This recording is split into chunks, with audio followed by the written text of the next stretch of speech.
Bismillahirrahmanirrahim. Mengenal lebih dekat Masjid Al-Aqsa, masjid yang diberkahi namun terlupakan. Setiap muslim pasti pernah mendengar nama Masjid Al-Aqsa. Masjid ini merupakan titik tolak Nabi Muhammad SAW melakukan Mi'raj, yaitu perjalanan menuju ke langit ke-7 untuk menerima wahyu dari Allah Subhanahu wa taala berupa kewajiban mendirikan salat 5 waktu.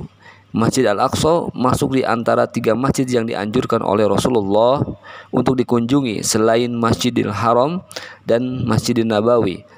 Dari ketiganya, Masjid Al-Aqsa lah yang hari ini sering dilupakan oleh umat Islam untuk dikunjungi.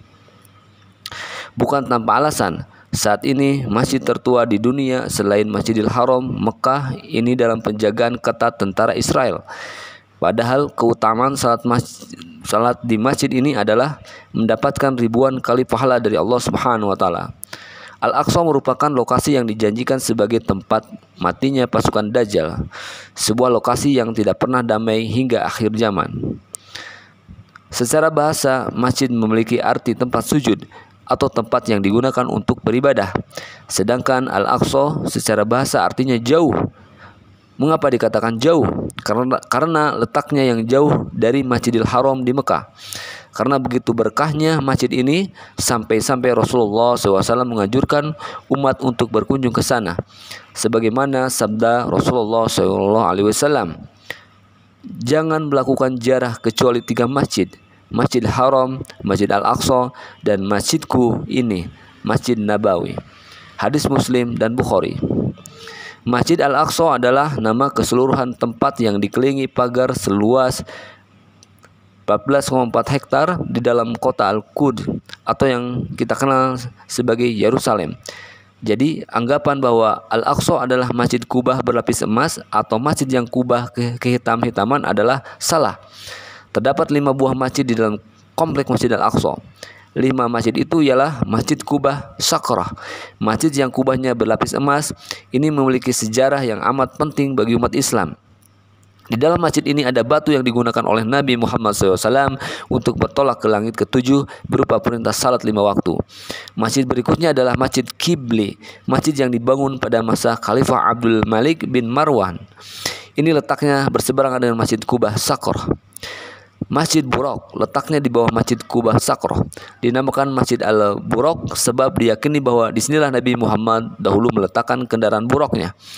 Di bagian dinding tersebut terdapat halqa, sebuah gelang besi yang menempel di dinding. Disinilah Rasulullah meletakkan kendaraannya pada malam Isra Miraj. Selain itu terdapat juga Masjid Al-Qadim, merupakan bangunan kuno yang berada di bawah bangunan kuno Masjid Qibli. Lalu di sebelah tenggara dari Masjid Al-Aqsa berdiri Masjid Marwani yang dibangun pada zaman Umayyah. Masjid Al-Aqsa menjadi tempat ibadah tertua setelah Masjidil Haram di Mekah. Pertama kali dibangun pondasinya oleh Nabi Adam alaihissalam setelah 40 tahun setelah Nabi Adam membangun pondasi Masjid Haram. Baru kemudian dibangun secara utuh oleh Nabi Sulaiman alaihissalam di zaman Nabi Muhammad SAW. Al-Aqsa itu masih dikuasai bangsa Romawi.